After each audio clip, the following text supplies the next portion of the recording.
Hey everyone, welcome to the Grind Together podcast. We're the Grinders. I'm Lauren.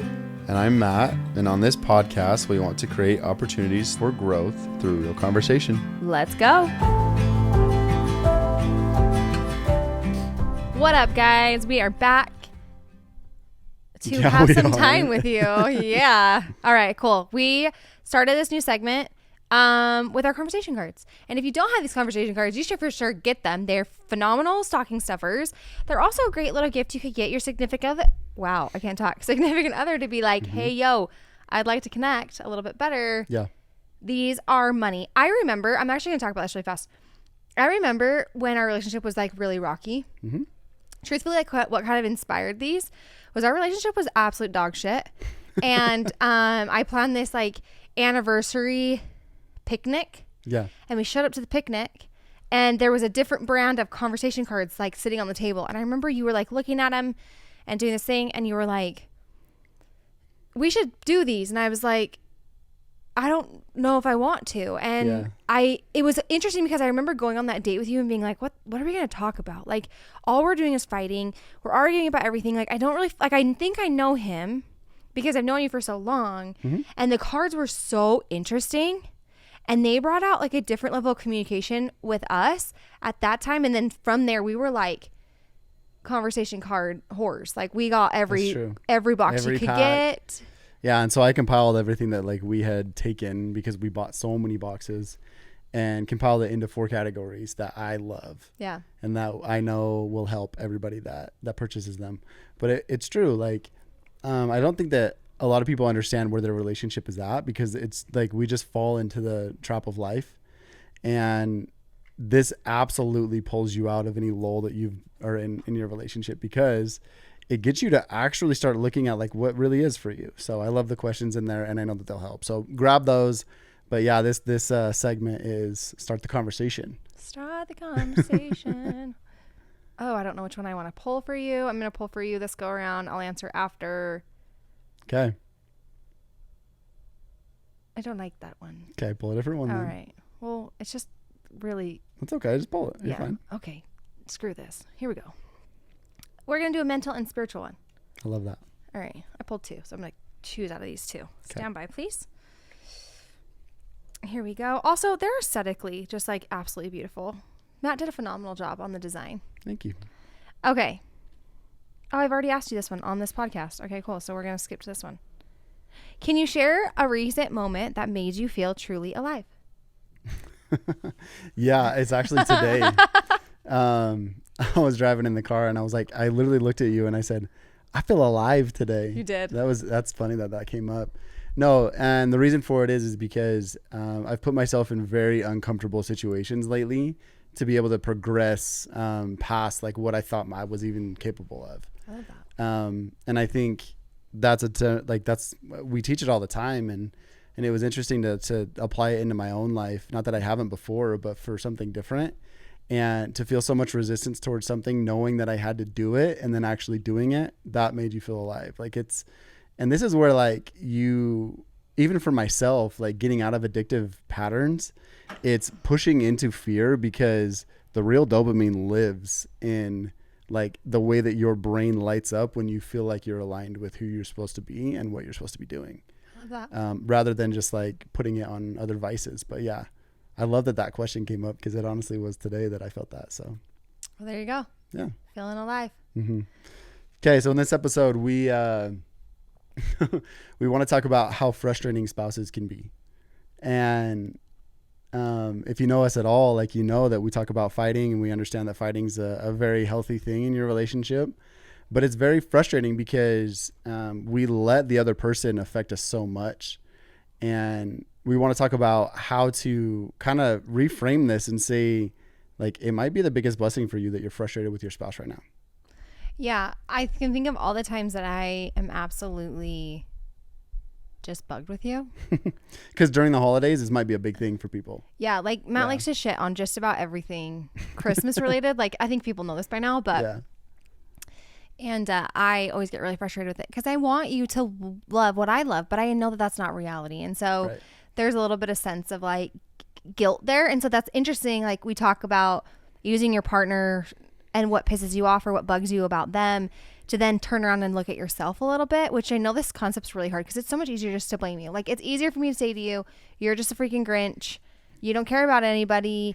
Like, screw you kind of thing, right? But if I really get so honest, I know that the reason that it bugs me that you get so bugged about Christmas is because I have an underlying guilt of like maybe overdoing it, or maybe like spending too much money, or there's like a lot of internal guilt there. Or like I even said to you, you know, like I'm scared that it's not going to be what I picture it to be, or like the kids aren't going to like it. Like we were wrapping presents the other day and we're like done Christmas shopping, and I even said to you like, well, do you think this is enough? Like it doesn't seem like enough. And you were just like, I'm not even answering this question because like you're psycho. And I was just like, I didn't say you're psycho. Well, I said I would have but never bought them this much stuff. That's how I answered the question. And in my head it was like, this is like the bare minimum. Like, oh my gosh, like they're so deprived, and like they're not. And I know that, like logically I know that, but like there's something inside of me. So I'm like, hey, wait, like where could I find this evidence of this in my life? Yeah, you said one thing that's super prevalent for a lot of people. It's like it's so much easier to blame your spouse and to like push all of your anger on them. Yeah. Like, you're the reason that I'm mad. You're the reason that all of this happens. You're the reason. And I do it all the time. Like, and I think everybody does it all the time because it's so much harder to look at yourself. But that's where we like, you have to look at what does that blame do for you? Like, what does you pushing all of your insecurities or all the stuff that is making you mad onto somebody else, what does that actually do for you? And the answer is nothing. It doesn't actually help us at all. But to look in the mirror is really hard. But that's where we say these frustrations from your spouse are going to be the biggest blessing for you, because once you get this message from them that pisses you the hell off, now you get to start to look at why you're so pissed off in your relationship, or even with that particular item that you guys might be fighting about. For sure. I'm like thinking back in our relationship so I can like give some examples. And like one of the ones recently that made me laugh looking back on it was we got the opportunity to go spend some time together a couple weeks ago, and we got to go like cold plunging, which is something like you're really into. And I talk a big game, but like I'm such a baby when it comes to being cold. Yeah. And I knew you were really excited about it, and I was trying to figure out like what I was resisting about the whole thing, but I was like totally game, and we needed to go. It was like a thing that we had to go to. And I was like, all right, here, like I'm going to find the positive in this, right? Like I'm terrified to go cold plunging. Like I hate being cold.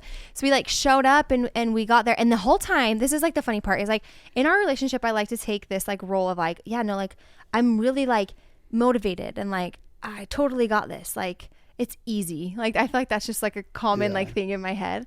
And so the whole time, like we were doing like the little rounds of things in my head, I was like, like I'm going to be totally able to cold plunge. Like it's gonna be so easy. Like I can totally do this. And like you got in there without any like hesitation and did it. And I just watched you, and I was so bugged with you because I was just like, you're kidding me. And then I couldn't do it. Yeah. I was so like paralyzed from the fear of it that I was just like, why was that so easy for him to do? Like all these things, right? And you got out, and I was like, okay, I need you to go in with me this time, because it was like one that you could go in together. And then you put it in my head. You like metaphorically made the water uncomfortable things in my life currently, and I was like, F you, Matt Greiner, like, are you for real right now? Yeah. And then you got in again, and I was like, I can't do this. I sat on the freaking side of the cold plunge for like 10 minutes by myself.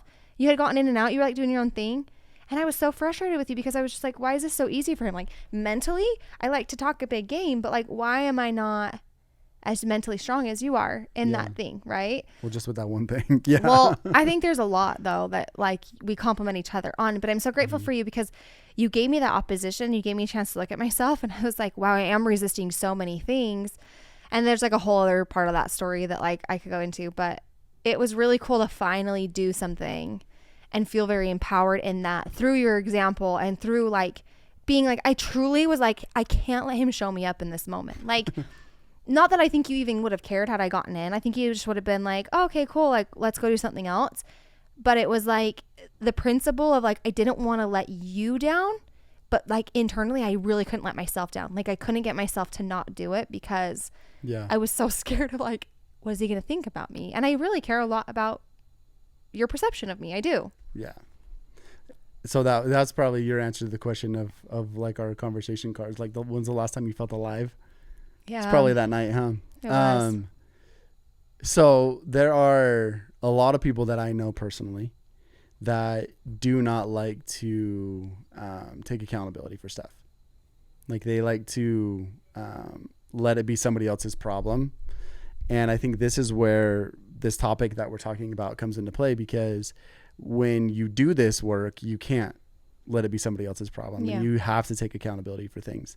And I think that's the reason why we want to, first of all, be relationship coaches, because we understand the blessings that come from being self-aware from the things that make you mad about your spouse, right? But then second, you're going to become such a better person. Like when this contention and resentment and anger and all of that stuff, even though like it's a continual work, it's being aware of it in the day-to-day moments, right? So I would almost like invite everybody to go back to their very last fight that they had in their relationship and see what it was that made you so angry or made you guys distant, because we see that a lot where people will just like, oh, I need some space. Like I'm going to not talk to him for a while. Yeah. Right. But we want to know what the thing was that made you angry, because then we get to address what version of you is showing up in those moments. I read something the other day about like the silent treatment that people give each other. Okay. And it was really interesting to me because I do it to you. I'm like a person that likes to fix things quick in fights, and you for sure, like, it's your space. I like to like ruminate and just plan like evil schemes against. No, I'm just kidding. I used to be like that. I was gonna say I don't think you're kidding, but yeah, for sure. Sometimes. It's okay. But remember what you're gonna say, but like you just brought up something super cool. Yeah. Like the evil schemes, right? Because like people will unload all of this ammo that we call that they have sat on for so long when fights come up, right? And it's interesting because it's like, I'm going to unload all this ammo and all this past stuff on you so I can feel better about it, but you end up feeling worse about it. But the cool part about it is the person that's receiving the hits, now they get to see them as like actual things that they get to work on. For sure. Because that's stuff that hasn't been brought up until this fight. And now it's like, well, you don't do this, this, and this. And it's like, oh, wow, I actually get to look at myself and see if I'm doing those things. Because if I'm not, she doesn't think that I'm not, then I should probably do them.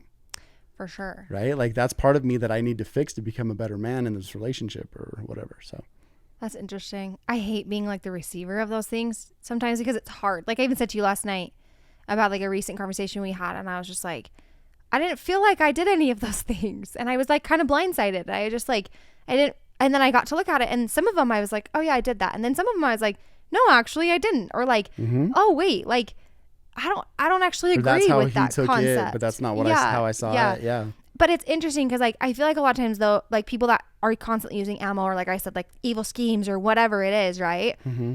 The ammo is used to feel like a sense of protection within you, right? To make it the person who's like delivering the message to feel protected, or like they have a leg up in the conversation, or to win the conversation. Yeah. And I think that it's so interesting because we sit across from people so often, and they're always like, well, they did this in the past, or they responded this way, and blah, blah, blah, blah. And then when roles are reversed and that like partner comes at them and they're like, well, she did this, or like, this is, I didn't even ask her because I figured this is how it was going to be. And she's like, well, why don't you give me the benefit of the doubt? And it's like, well, because you're not doing it either. Mm-hmm. Do you know what I mean? And so it's like, I love a lot of times, like in our coaching sessions, like you'll say to people like, you have to be what you want to receive. Like you have to be able to like give what you want to receive. You can't say, hey, I want this, and then not be willing to also give it as well. Yeah. Which I really love, because in those certain circumstances, like the person taking the blows is like, and people do it all the time. It's like a straight up a defense mechanism, and it sucks. And it sucks to be like, wow, I didn't realize that our relationship was so transactional. I'm like, I'm keeping a tally in the back of my head of like what I've done right and wrong. Like, why can we not just be in the present? Because if we ruminate on everything and we like are keeping tallies or keeping score on things, it's like no one's ever gonna fucking win that. So we might as well just throw the white flag and just say like, I surrender, I'm done, like peace out, right? So which happens a lot. It does. Mm-hmm. But with the silent treatment, really fast, go for it. It was so interesting for me to read that it's a form of a defense mechanism, but it's also a form of like a verbal abuse a little bit, or emotional abuse towards the person that you're giving interesting you're giving the silent treatment to, because you just shut them off, and you're giving out the the image of like, what you have to say is not important, nor do I care about you. And when you're worthy of my time, I will give it to you. Yeah. But you're not worthy of it. You don't deserve any of it. And until you come to my playing field, I'm not going to give it to you. So there's an emotional like abuse there a little bit of what I was, at least from what I was reading. And I was thinking back to it, and a lot of it is tied to childhood, right? So you can go back in your childhood and be like, when were times that I was silenced as a child? Or like, where did my parents not talk to me? Like, we joke around all the time in my family. There was always a common thing. And I don't think this is like the silent treatment, right? But my whole thing was like, growing up, I'd ask to go do something, and my parents would say to like, you know, like, let's negotiate, right? I come from a family of salespeople. Yeah. So it was like, let's negotiate. Like, well, what are you going to do so you can get that? And I was like, I don't know. Like, I'll clean up dinner. I'll do this, right? Like, kind of earning my keep there. And like, you know, I think in a way, there's like a lot of positivity that came from that, at least for my childhood, for me, because it kind of has showed up now in my adult life, like in positive ways. Yeah. There are negative ways too, but there was always like, you know, you're not at the table. Like, you got to sit at the table. And I was always like, this is so frustrating. But the key to that is that like, I like didn't even get to like plead my case until I was at the table. So Yeah. I had to prove, I had to do all these things, which is the negative side of how it's shown up in my life, because my worth is wrapped up in do, show. Yeah. And then you'll talk to me, and then you'll give me your attention, and then you'll give me what I want. Mm-hmm. So anyways, I thought that was really interesting, because I do the silent treatment. I grew up doing the silent treatment all the time. I've gotten better at not doing it because I actually want to talk. I just need like maybe a couple minutes to collect my thoughts, so I'm not like a raging bitch. But I think that's something that like that we've been able to learn in our relationship, though, because I haven't been one that's been like, I never want to give you the silent treatment. Like, I would much rather figure it out, right? And that's frustrating for you sometimes, that I like, it almost probably feels like I force you to talk, or like force you to talk about your problems, or whatever it is. But at the same time, that might have been what we needed in that moment, right? Mm-hmm. And there's a lot of times too when it's not very beneficial for us to like duke it out in the moment. And that's when I learned from you, even though that frustrates the hell out of me, that you just like kind of go silent sometimes. And so this is like the mirror that our spouse provides to us, because we've said that over the past trajectory of our podcast. Like, what is a mirror that your spouse provides to you? And it's exactly that. It's the things that you in your life have never learned. And we marry this person that's almost the exact opposite from us, just so we can learn from them. And a lot of like, more often than not, people look at that as something that's scary, and they run away very quickly from it, because they don't like to be able to say like, oh, I'm wrong. And they don't like to look and say, well, maybe there's something for me to learn. They just like to justify their emotions and their actions. Right. Oh, I have a funny example, because it. I feel like it's really common in relationships. Yeah. So in our relationship, and like, I'm going to genderize this, a lot of times I feel like men have a lot more hobbies than women do. Yeah. Just because a lot of times like women are at home with the kids or whatever. And so men have a lot more outlets, I feel like, to kind of go do that. That could be totally wrong, but like in like, at least from people I know, that's how it works. Right. And in our relationship for a really long time, I was always so frustrated every time you had like other things to do other than spend time with me or work. Like, that is the truth. Sure. That's totally the truth. I was always like, what the hell's wrong with you? Why do you not want to spend time with me? Right. And my feelings got really hurt. And I always blamed you in this situation, because I was like, why do you not want to spend time with me? Why do you not want to be around me? Why do you not want to go on a date with me instead of like go golfing? Or like, oh, like you went to lunch with this person today. Well, like, why did you not invite me? Or like I have absolute FOMO, right? Like, I'm just like this little like, play with me, or let's spend time with me. And quality time's a huge thing for me. And like, you know that, right. But here's the kicker.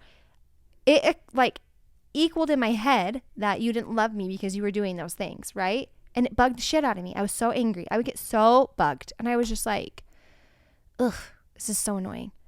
But here's the kicker. It was because I didn't have anything like that. I had no life outside of you and the kids. Yeah. It was, and work. It was like, those were the things. And like, I know a lot of women will be like, well, that's all I have the capacity to handle. Like, do you know how many things I do? And yes, I do, because I'm like you. And I also have said those exact same words. Like, I don't have time to have hobbies. Like, if I had a hobby, like something would fall through the cracks, or like, shit, I got 4 kids and I had a full-time business and I want to be a good wife. And then when do I have time for me? Right. Yeah. And you have mom guilt. And it's like, that's what you showed me, was like, no. I always say, like, you are my perfect mirror to show me how to take better care of myself. Yeah. and to like prioritize myself and my needs, because I needed that. And I needed to be like, okay, what do I want to do? And sometimes it's as simple as like, hey, you got the kids, I'm going to make cookies because like I love to bake. And that was something that like for me, it didn't need to be like going golfing or like going out to go do something. It was like, could be as simple as like, I want to bake cookies, or like, hey, I'm going to go for a walk, or like, hey, I'm going to read for a little bit, or I'm going to take a bath, or, you know, I'm going to go and do an everything shower, and I'm going to be in the shower for like an hour, like leave me alone kind of a thing. Do you know what I mean? So it's like, it doesn't have to be this crazy thing, but like you were that person that taught that to me. But it bugged the shit out of me for like years. I was always like, you don't love me. Why do you not love me? Well, I mean, even now I kind of have to push you to be able to do stuff for yourself, right? Yeah. And so, yeah, I think that's a really good explanation for it too. So there's a lot of things that you as a listener are probably like, oh, wow, my spouse frustrates me, or this is what we fight about, or anything like that.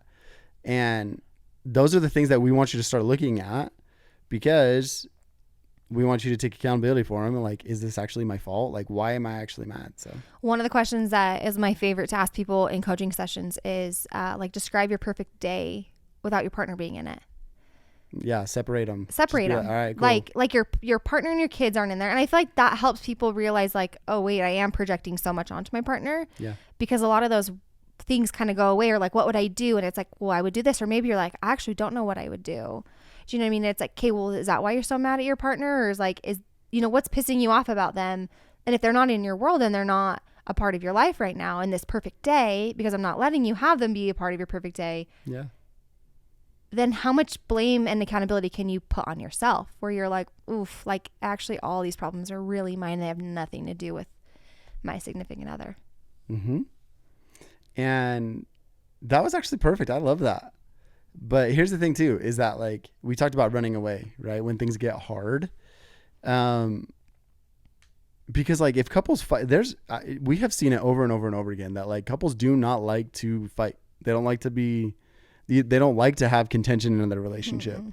And when there is contention in the relationship, I think a lot of people's heads just goes to like, oh, there's somebody else that I'm not going to fight with out there. Right. But this fight's all internal. This fight is your spouse is fighting with you because there is something that they want. They unconsciously, they have no idea that they're doing this, but that you need to fix, that they're going to teach you to fix. Right. So it's not like they know how to teach you how to fix it, but this fight is just bringing that out. And then you get to look at yourself. But it's in these moments where we have to stop and we have to be like, okay, cool, pause. I could react a certain way. I could yell, I could scream, I could fight, whatever it is. Or I could say like, wow, thank you for that mirror. Thank you for the opportunity to look at myself. I'll get back to you. Right? Like genuinely, and I think everybody's a victim to it, and especially me, but like there are things that I push onto you, and then 2 hours later, I'm like, oh my gosh, that was my fault. I literally said to you, like, don't push your insecurities onto me. Like, that was my fault. Yeah. Like, why was I getting mad? And then I'll come back and I'll lay down next to you and I'm like, hey, listen, this is really what I was going through. Super sorry. And that's the other step to it, is that like this self-awareness journey doesn't happen overnight. And so when you are getting frustrated, and maybe when you do raise your voice, or maybe like when you do give the silent treatment, whatever it is, and then you take a little bit to self-analyze, there is so much power in apologizing. Well, and also like taking the time to realize, like this has been a really big eye opener for me in our conversations and in our fights, because like you just said, like, I'm not one to typically apologize. Yeah. And I'm normally one to just be quiet and like either let it just go, or like I'm holding on to grudges or whatever. Something that has been so life-changing for me, truly, and like I actually don't think I've ever shared this with you, is that, and this has been like a recent shift for me, like I would say a couple months, like I really feel like I've tried to implement this a lot, is that the energy to stay mad, and the energy to be angry, and the energy to hate and to be bitter and jealous and all of that is so much more exhausting than the energy it is to just have the conversation. Like just to have the conversation, even though it's so scary, that energy feels so much more freeing. And then I can just move on. Because like when I hate, when I'm jealous, when I'm bitter, when I'm, like all of these things, it affects me. It doesn't really affect you. Like, it kind of does, but like, it affects me physically, emotionally, mentally, like all of the things, right? And I'm so disconnected from myself when I have those emotions inside of me. And so when I can just say like, hold on. I'm going to have this conversation for me, not for you, because I don't want to feel like this anymore. Yeah. I'm going to address what's making me so angry in our relationship, because on the other side of anger is pride. And I want to be so fucking prideful of who I am and the work I've done. So I don't know. That for me has been so life-changing to like be like, I'm not going to ruminate on this. Like, yeah, you want to go? Like, let's have the conversation. Like, I'm going to tell you, I'm going to listen. I'm going to look at myself, and we're going to figure this out, because I would rather fight 10 rounds with you and continue to fight 10 rounds with you than have to redo all this shit with somebody else. Truthfully. Yeah. I don't want to try to get to know somebody. I don't want to have to try to pry shit out of somebody to be like, be honest, tell me the truth, love me. Also, I don't know anybody else that has taught me more about myself than you. Nobody.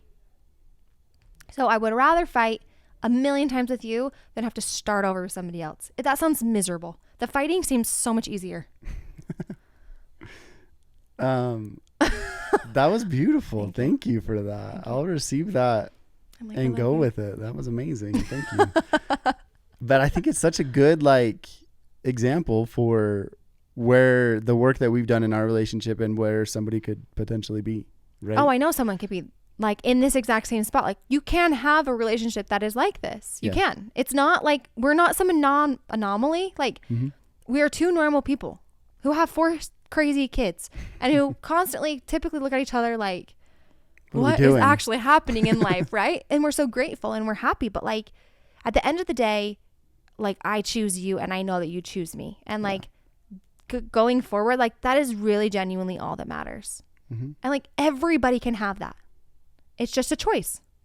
But I think the very beginning of it is looking at the reason why you would want to leave, or the reason why they are frustrating you, or the reason why you are fighting.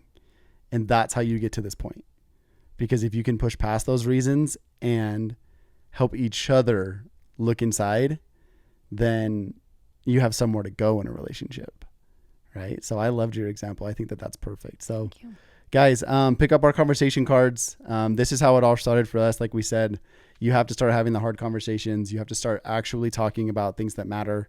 And these things will help you do that. And we also have a lot of resources that we are going to be coming out with here soon. And we are launching some freaking exciting things come the first of the year. So please follow along and please look out for those things. They are going to be amazing. They are. And if you order the conversation cards now, I promise you we'll get them to you before Christmas. So our shipping time is actually so fast. I think it's only like 2 days. If you're local to Utah, you can even come pick it up if you want to. But order the conversation cards for Christmas. And like Matt said, like, we have the most amazing stuff launching at the beginning of the year. January 1st, we may throw a teaser out there the week after Christmas. But January 1st, you guys, like, we've never done anything like this. We're so excited. It's like quite literally, in my opinion, life-changing. And I'm so excited. So keep following along. Keep listening. We freaking love you guys. And if you have any questions, comments, concerns, like you need help, anything like that, our email is below in the show notes. You can always email us at grindtogetherco@gmail.com. And one of us, if not both of us, will respond to you. So we love you guys so much. And we hope you have the best week ever.